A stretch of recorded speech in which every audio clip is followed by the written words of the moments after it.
So just very briefly then to introduce, so I'm Jack. I've been set up this talk, and hopefully this is going to be part of a series of PE talks that we're going to be doing over the indefinite future. We've got a couple more lined up, or in the process of being lined up for next term, so you'll want to come along to those too, I'm sure.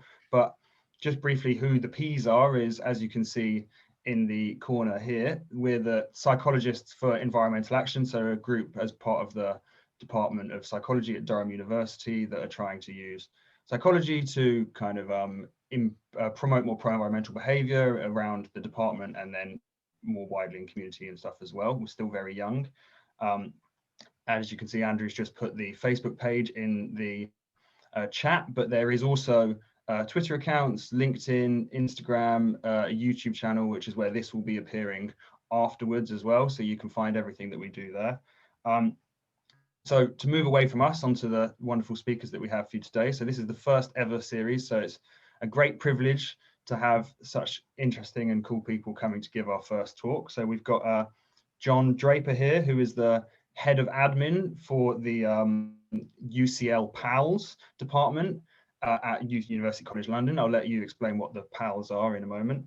And then we've got Sabine, who it's Sabine Topf. How do I say your last? Yeah, close enough. Okay, good. Who is a PhD student also in the PALS department at UCL. So the one thing I will say about the PALS is part of why we've invited them here is that they've won they've been named as the most sustainable department in University College London for 7 years in a row now, is it? So, yeah. You know, if we're trying to emulate making a more sustainable department, we've got the right people to talk to. So on that note, and just to reiterate what Andrew said, if you have any questions, just chuck them in the Q&A section of the webinar. But on that note, I'll pass over to John and Sabine. Okay, thank you, Jack, and Andrew for inviting us. Just to say, we have been introduced. I'm John Draper, Head of Administration, Psychology and Language Sciences, and Sabine, I'll let you introduce yourself. I don't really have anything to add. I'm 100% PhD student. There's no other life. So I'm in my final year. So it will get serious soon. Okay, great. So firstly, just to say we're honoured, really are honoured to be invited to this, to be your inaugural speakers. It is a great honour, and hopefully it will be the beginning of a sort of a strong, sustainable relationship between Durham Psychology and PALS ourselves. So we thought what we were going to do is we will say who we are, how we got started, what we do, and then describe some of our projects to you to sort of give you a flavour of who we are. So if we go to the next slide, please. PALS, you hear the name, the acronym PALS. PALS is a division of Psychology and Language Sciences. So we are a huge department in UCL. So when you hear of what we've done, that it should be in that context that we are a really massive department. We have something like 2,000 students. We have 150 academic staff, 70 odd professional services staff. We have a wide range of undergraduate students, taught master's students, PhD, taught doctorate. So we are a wide range, go broadly across the whole range of psychology and language sciences. The PALS Green Team, we're a mix of academic staff, professional services staff, students, both PhD, undergraduate, and master students. We all have a shared philosophy of a commitment to sustainability. We meet fairly regularly to discuss initiatives and new challenges. That no sort of subject or topic is off limits. So people can feel free to raise any issues that they want to and that are sort of interest, or which they feel we can make a commitment or improve our sort of our sustainability. It's a great team, and I think we all work really well together because we respect sort of the different boundaries between our roles, and how we can all work together. It doesn't mean just that academics focus solely on academic projects. They do get involved in some of the quirkier projects that are raised by the team. For example, one of our academics tried to grow mushrooms from used coffee grounds, which came from coming from our canteen, which is in our building. Unfortunately, it wasn't successful, but that shows some of the sort of plans. Just the sort of broad range of things we do. What I'm going to say now might sound a bit contradictory, but please bear with me. It might look as though we've achieved much, but sometimes I feel we haven't really achieved much at all. We've done things that we should all be doing, but we're kind of hampered by systems or by bureaucracy, or for example, we were hoping to have a beehive on top of our building, but the UCL estates wouldn't allow it, for justifiable reasons. But there are lots of things we try to do. We don't always succeed, and it should be remembered that it's no one's job is actually to be involved in sustainability. So it's a commitment that people put over and above their sort of normal working job. So what we've done, that I think any small step we make is a very positive step, and it does involve quite amounts of commitment from staff, but it is commitment that sort of that does mean something, and so it makes that sort of those steps even bigger. You see what I mean? Okay. The next step, next slide, please. Okay, we've outlined here. These are the excellence projects or so termed excellence projects by UCL that we produced in 1920. Basically, we have a different set of projects each year. Just gives a broad range of the number of different projects across the board that we've committed to, and we will go into detail about quite a few of them over the course of this talk. Okay, so next slide, please. These projects have led us to being recognised as UCL's greenest department for the 7th year in a row, and you can say why.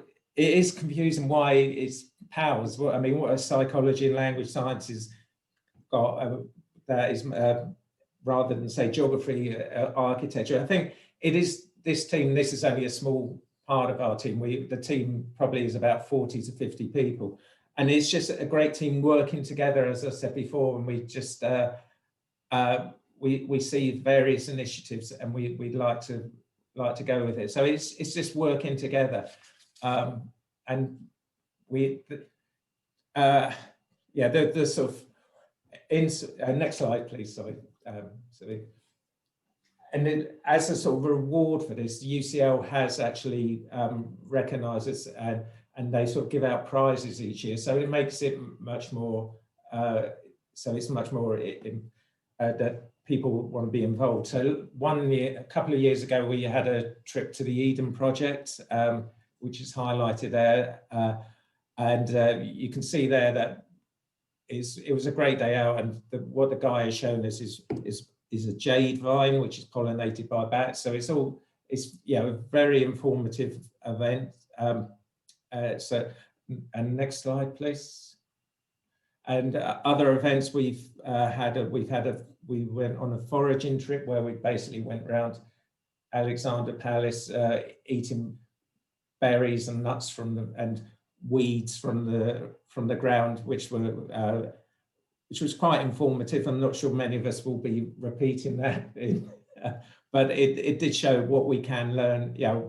What we can learn from our environment. And here it is. There was another trip where we went to Paul, who's one of our team. He's a PhD student in our team, and he was featured on Grand Designs, the Channel 4 program a couple of years ago, where he actually built his own eco house. So it was a really informative trip around his house, just showing exactly all the amazing work he's done in building his own house, and completely zero carbon, which is amazing.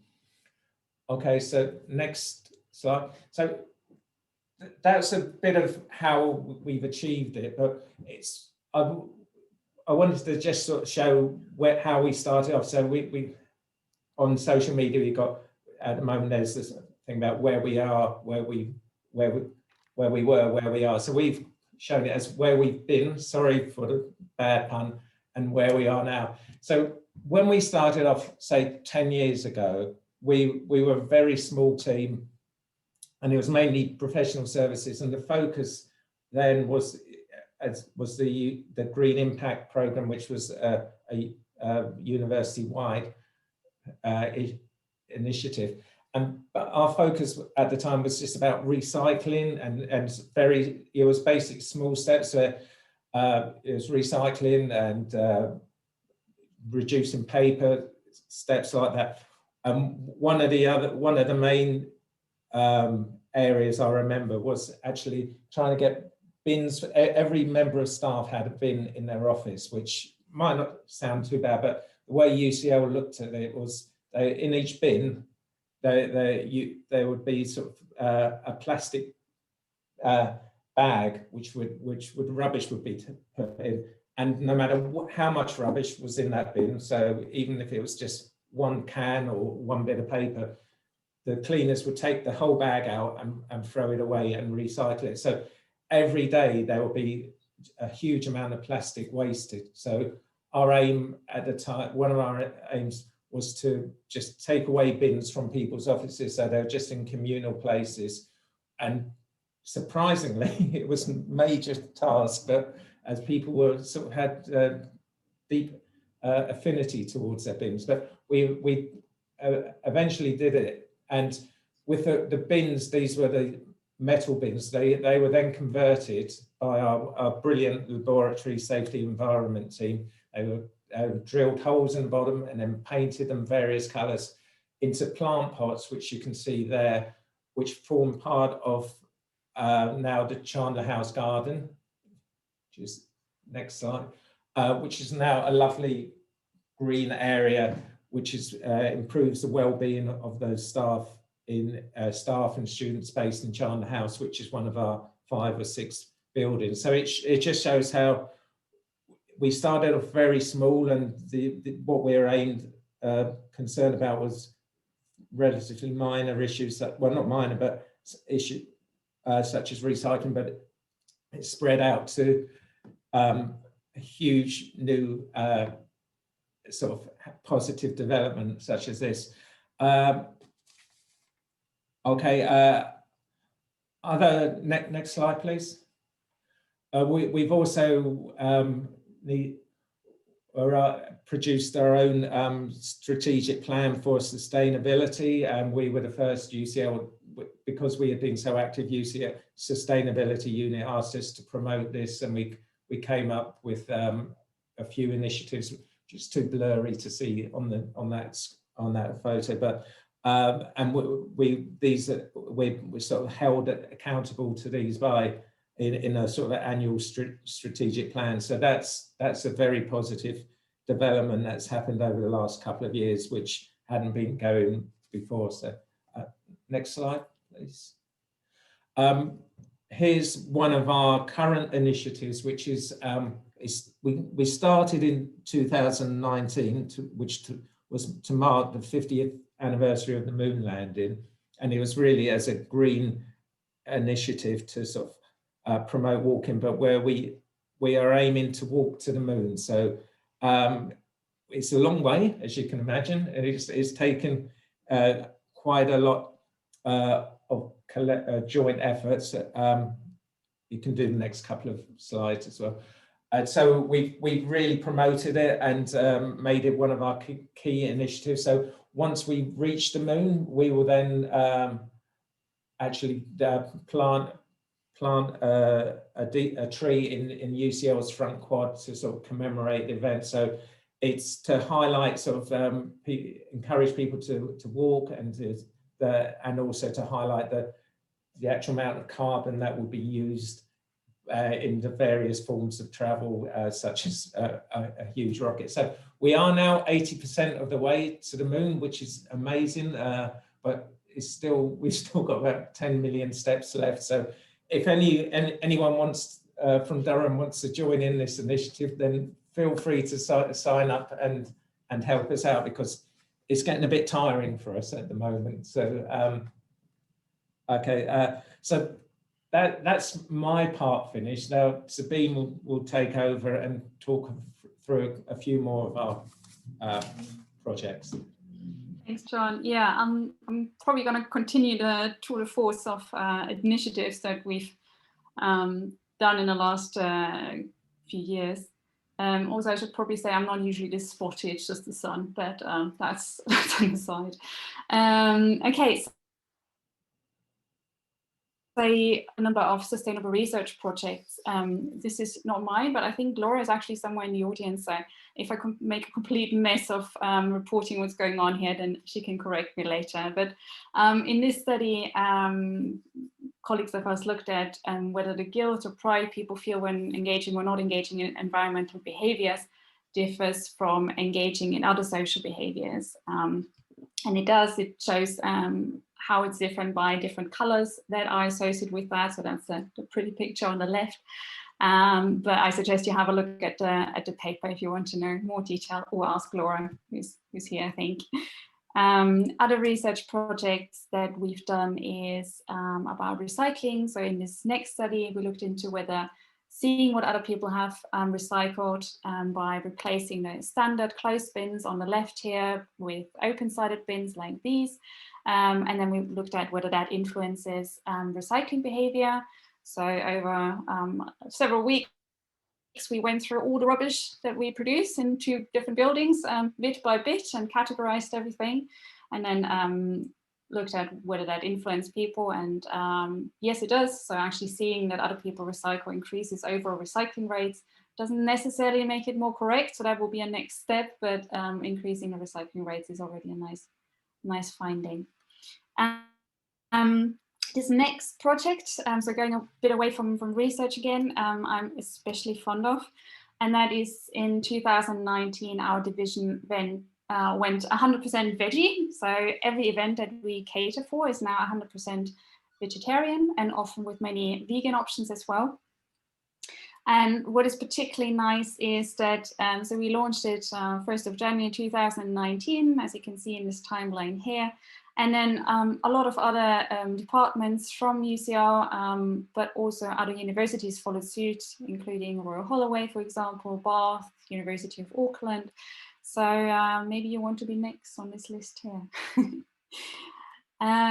Also food related, so we don't just forage veggies, is the food cam. So that's a project where a student and a member of staff organized that there is a camera in the central place, so the cafeteria on the 3rd floor, where if there's any leftover food from events or from the cafe, or anyone else can place that food beneath a camera, and then everybody who's signed up, and I think it also goes out on Twitter, gets a notification that there's food, and then just can go and grab it, which hugely reduces the food waste that we have, because often you would order for events and it's just too much for everyone, but then hungry students can get some of that.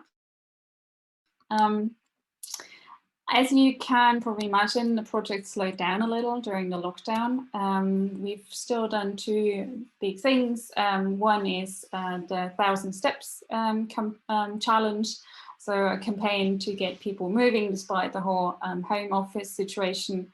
And so you would walk 1,000 steps and then nominate someone else to do the same. And that was also linked to documenting how during lockdown nature reclaimed the streets and other public places. So just highlighting the green environment around us. And again, sort of 2 ways, a bit like the Walk to the Moon, acknowledging awareness of the green environment as as something in itself that's really nice, but also how it contributes to well-being. And I think just appreciating that environment more makes it probably also more likely that people engage in environmental behaviors in the long run. Another thing we've been doing for years, which is great fun, is the PALS Green Day. So usually sometime around March. This year it's going to be online, but still lots of activities. So from previous years, we would have things like educational stores. So this one, for example, about recycling, lots of little green steps, which is like seed planting, where then people would grow plants in their office and also take pictures of those throughout the years and also see what happened. Pledges for green behavior, so you can turn the wheel and then you're allocated a green behavior just to try out something new for a short time, and then maybe people stick with that in the long run. Also vegan wine tasting, and we also had tasting of beer that's made from stale bread, so avoiding that the bread is thrown out and instead made into something incredibly useful like beer, and many other things on the Green Day, like talks and yeah, those sorts of things. Looking forward, so now going to initiatives that have not started or are about to start. So one thing that we learned is we really don't need printers. So we pretty much got on through the last year without printing too much. So we really want to take it a step further and really reduce printing, especially, I mean, you know, printing a single page because you need to have, I don't know, a form or something is one thing, but then handouts for 100 or 200 undergrads is a completely different story. So reducing those things, because we now know they can happen online and we don't need to print them, is one of the recent initiatives. One that is probably going to have more impact is reducing travel, so reducing the impact of travel. So again, we now know that meetings are perfectly fine to be online. Of course, we still want to see people sometimes, but then we'll try and reduce travel as much as possible. So that starts from locally, trying to walk or cycle if we can. If that's not possible, then public transport, taking the train rather than drive. If drive, then share the ride.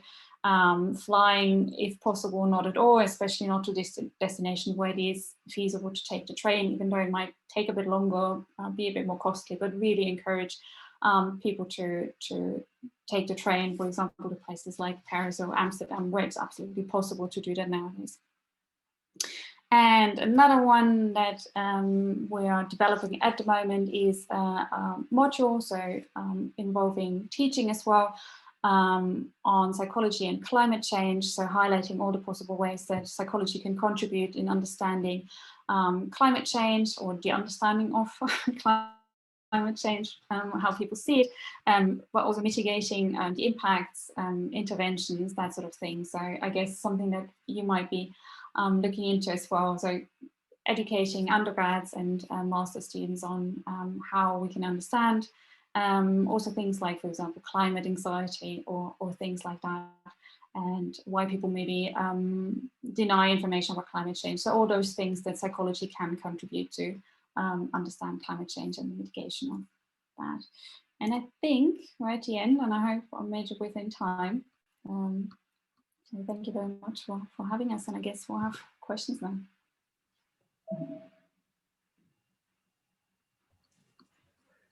Yeah, brilliant. Thanks so much for your talk. That was really interesting, very well done. It's great to see an example for us as a group for how we can move forward and pick up some of these things. We have received a few questions already. Again, I've encouraged everyone, if you haven't yet, put a question in the question and answer box, but we'll start with one from one of our undergraduate students and members of the PEAS group, I think. Gianmarco has asked, first, thank you for coming today, but then he wondered how UCL measures which department is the greenest. That was a topic that come up with us in early discussion, so we were many of us were curious how you go about that. Sure. There's this exercise that's run by student unions across the UK called Green Impact Initiative, and there's this. there's a workbook to go. This is how our sort of involvement with First Idea was a workbook that you had to go through, and you ticked off all these criteria, like do you switch lights off? Do you have, you know, are your computers turned off automatically overnight? And you get various points for that. So that's how it starts off, and you can get bronze, silver, or gold awards for that. And then UCL realised about 4 or 5 years ago that there's only these workbooks are fairly limited, and they were kind of more geared towards professional services, what we could do, rather than just the whole sort of excellence across the board. So they also initiated these excellence projects as well. So which are where we can just have anything we're interested in, whether it big or small or whatever. It's just our chance to go with it. So there, for example, the vegetarian was one of our excellence projects. So basically, there's the green impact rates you gold, silver, bronze, and then the excellence projects are on top of that, and then they get rated as well. And yeah, we had about 20 of those projects, and other departments about 4 or 5, but then they are smaller than us, but still. Right. Thank you for that. The vegetarian thing is a bit of a running joke in our department, because being Northerners up here, some people are very passionate about their sausage rolls. Oh, I know. So we've had some pushback in that issue, but it is something that we've talked about. I see Alex has a question here as well. Again, thank you for your talk today. And just wanted to ask how you come up with all of these new ideas and initiatives, and then how do you decide which ones to pursue? Is there a steering group? Is there a vote? You know, how do you decide which of these to go through with? That's a good question. I mean, there isn't a steering group as such. There's just the Green Impact team. So really, we say that any project, there's no project we wouldn't want not to support. So and if someone is really dedicated to a project, and they're willing to put in the time, so we're happy to support them. So it's really the how we come up with them is people just chatting amongst ourselves, and we come up with the ideas, or it could be particular issues that are important to certain members of the team. Like one of our team was really passionate about the fact that at the time UCL was still investing in fossil fuels. And so he was really angry about it. So he set up a number of research studies to prove how our behavior, individuals' behavior, if the institution is still investing in fossil fuels, individuals won't worry. Will be less likely to worry about recycling, about acting in a green. So he put together, he did a paper and a study, and that formed part of the general consensus from the whole university of pushing back the management to divest from fossil fuels, which they did a couple of years ago. So they're across the board really how we come up with the ideas. Sometimes they do fall flat on the sort of banks of UCL bureaucracy, which we just can't get through, and sometimes for genuine reasons, like probably having a beehive on top of our building might not be the safest, and also it's probably not good for the bees, since that they need to have good corridors, and being in the centre of London is not really... I don't want to open the debate up again too much, but there are actually 2 universities in London who do have bees on the roof. Okay. So maybe one day we'll convince our estates team. But yeah. So, LSE and City, I think, have bees on the roof and doing quite well. Yeah. So it's possible. It just may not be our building. Yeah. Well, speaking of some of those specific ideas, we have a couple of questions about sort of specific initiatives. I see Maya, one of the assistant professors in the department, has asked about an initiative for environmentally friendly academic CVs. So I guess noting on your CV, attending less conferences in person, or things like that. Have you heard of that? How do you feel about that sort of initiative? I haven't heard of it, but it sounds really nice. Like sort of, I don't know, rating for how many miles you've traveled for your research or something like that. I don't know. I don't know. Maya, are you in the audience? Can I let you talk and you could elaborate a little bit more on what that idea was? I don't know if Maya's still there. Hi. Oh, yeah. Hi, nice to meet you. Thank you for a wonderful talk. This was something that started back a couple of years ago when I was still in Germany. And the idea was indeed to sort of highlight, because academics travel quite a lot for work, right? Research. So we are telling people not to fly, but then we fly all over the world.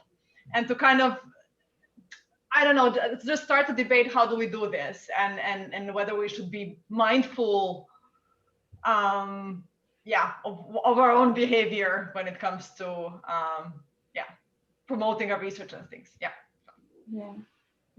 think it is a great idea, and it's something we should try and push for. It's probably above our pay grade at the moment, but I do know that it has been discussed by the UCL Sustainability Steering Committee about how much the effect of traveling around the world to conferences and research, and how it does, how staff do need it for their promotions, yet it runs contrary to everything we're trying to do. So it is a topic of discussion, but I don't think there's been much improvement on it yet. Although I think it was one of the reasons why the no-fly zone, we thought that to try and introduce that this year, just as a little nudge to staff. Yeah. I mean, there's the obvious benefit of less travel for the environment if we don't all go to conferences all the time. But I think it also, conferences can be quite exclusive for people who maybe not be able to travel because they have other responsibilities and things like that. So I think, there might be more benefits in that. And I'm not the biggest fan of pandemics, but maybe that's one good thing that comes out of that, right? That we see we don't need to travel quite as much, and maybe can just, even if we still want to travel, because there is the socializing aspect of research as well, and you want to have those connections, maybe we can be cleverer about it, right? So there's no reason if in an area most research are in one place, the conference doesn't need to be in a completely different place, for example, so everybody has to travel there. I mean, they can do that privately for their holiday, right? But it doesn't have to be for the conference or something like that. But yeah, I like the idea. Yeah. And Gianmarco followed up with another point too about paper exams. Are you thinking about getting rid of them? Do we still need to carry those giant exam booklets around every year and all that marking? Hopefully not. That is another benefit of the of the pandemic, was that last year there were no paper exams. They were all online, and it was shown. Oh well, it was changed into coursework, and this year they're all going to be online. So, and it has the added benefit to for academic staff that they don't there's no illegible handwriting to try and decipher it. Is that so? Yes, it would be that could be one very positive development from the pandemic. And I know UCL is not having written exams next year either. So, but I don't think these are for sustainable reasons at the moment, but that is another argument for doing away with the paper-based exams. And Laura just mentioned in the chat, but I think only we can see that there's another initiative that PhD thesis submission is only electronic, and then if an examiner or someone else wants to print it, they can have to be, because otherwise there's 200 pages times, I think 6 or so. I mean, it adds up, not that there's so many of them. Yeah, that was something we tried to push a couple of years ago as well, where all the PhDs, even in draft copy, had to be submitted in hard form, in paper format. Again, we fell foul of UCL bureaucracy, but we just pushed back. I see Christina has a question too about recruiting. Christina, are you there? Would you like to ask your question if I press the let you talk button? Yeah, thank you. I just wanted to ask how you've recruited so many people and kind of how you'd recommend getting the word out there and recruiting people who want to kind of make a difference, whether they're within psychology or not. Sure. That is a good question. It started slowly. I won't lie. It did. Yeah. As I say, it was mainly professional services stuff. But I think once, I mean, we use the email, we use social media, and the power of social media and the power of achieving stuff. Actually, that's a strong lure to get people's involvement or people's attention. Making it fun has been something we've tried to do as well. I know it shouldn't be fun. It should not. You know, it's probably the most important issue that the world is facing at the moment. But the fact that it's something in addition to people's duties, so to get them to contribute their time, you need to make it. I think making it fun was something. It was quite key to involvement as well. What do you think, Sabine? Well, I mean, we first of all have to highlight your contribution, because I think you are stubbornly in the best possible way. Just keep at it and do it. I don't want to publicly shame you, but you've got a Lifetime Achievement Award as well for sustainability. So, but I think it is really, really important that it is fun. So yeah, we have monthly, roughly, we'll try to meetings, and a lot of the time they are fun. They're more sort of brainstorming sessions where we just talk. We could do all those things, and then not all of them really make it to proper projects. But just thinking about what could happen and thinking big is really fun. And I think that gets more engagement than saying, okay, you just need to sit down and just work through a to-do list or something like that. Thank you. Yeah. And I see one final question from Dorothy, who's one of the staff leaders of the PEAS group, just talking about sort of your strategy. I don't know, Dorothy, if I do allow you to talk here, if you want to expand on that or ask them. Oh, hello, can you hear me? I put you on the spot there with that button, Dorothy, sorry. Well, yeah, so thank you so much. It's really inspiring. It's really nice to hear all the amazing stuff you've been doing. And I'm definitely thinking that we need some kind of a composting scheme in our quad. Anyway, but I just wonder if you could tell us more about the strategic plan that you've made. What is the scope of that, and what's it like? Can you give us some examples of what's on that? Because something you think about. Yeah, it's quite straight. It's relatively basic at the moment because it was the first year we introduced it, but it was it was kind of put into paper all the various initiatives we outlined or that were earlier on in the talk, but and then it was just saying highlighting what areas we were thinking of going into next year, so such as the no-fly zone. So, but it is actually a bit of a fluid document because it changes from, you know, it has completely changed due to the pandemic. But I mean, it might be easier if I can just send you that sort of document rather than, yeah, yeah. That would be great, thank you. Yeah, sure, no worries. Fantastic. Thanks so much. Brilliant. Well, that might be the end of our questions there. I'm going to leave it to Jack to sign off here because Jack has been instrumental in setting this up. So Jack, I'll leave it to you here. Thanks so much, Andrew. What an amazing talk. Thank you, John and Sabine, for coming along and doing that. That was brilliant. I really enjoyed it. And I'm sure you can keep us updated on all of the amazing things that your department will be doing in the future as well.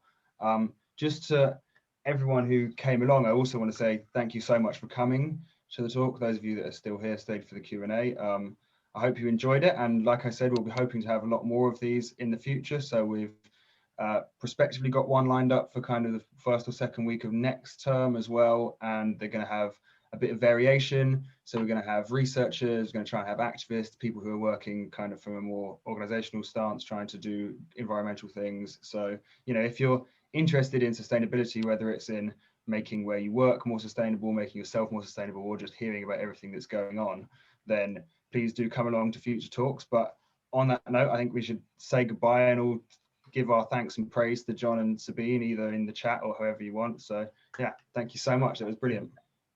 Okay, thank you again for inviting us. It's yeah, as I said, it's been lovely talking to you and just sort of sharing our plans, and it'll be great if we carry on sort of collaborating together. And I'd also welcome you all to, if you want to join our virtual Green Day next week.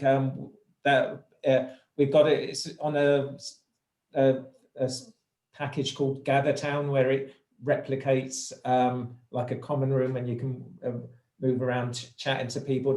We've got talks and other activities, so we can give you details of that. And everyone's more than welcome to attend. It's next Wednesday, 2 o'clock till 4 o'clock. So thank you again. And if you need any help from us in pushing the sausage roll eaters and the watery ham eaters, then we're more than happy to help out. When I did raise this at a staff meeting, I was expecting to be lynched, but it did actually become one of the most popular things we've ever done. And I had emails from staff afterwards saying, I'm not vegetarian, but I'm really proud to be involved in this. And it's been our most popular social media post, barring Kate Middleton coming to the division. So it is a very positive thing, no matter what a few sort of deniers may say. So I'm happy to help out with pass on any advice we've gained from it. So thank you again. Thank you so much for organising that. Yeah, Great fun hanging out in your misty woods. Thank you so much, guys, and we'll definitely stay in touch. Maybe we can come back to you and tell you what we have been doing next year. That would be nice. That would be lovely. That would be lovely. Yeah. And maybe when we actually can travel again, one of our prizes might be to come up and visit Durham and see what you've cycle. Yeah.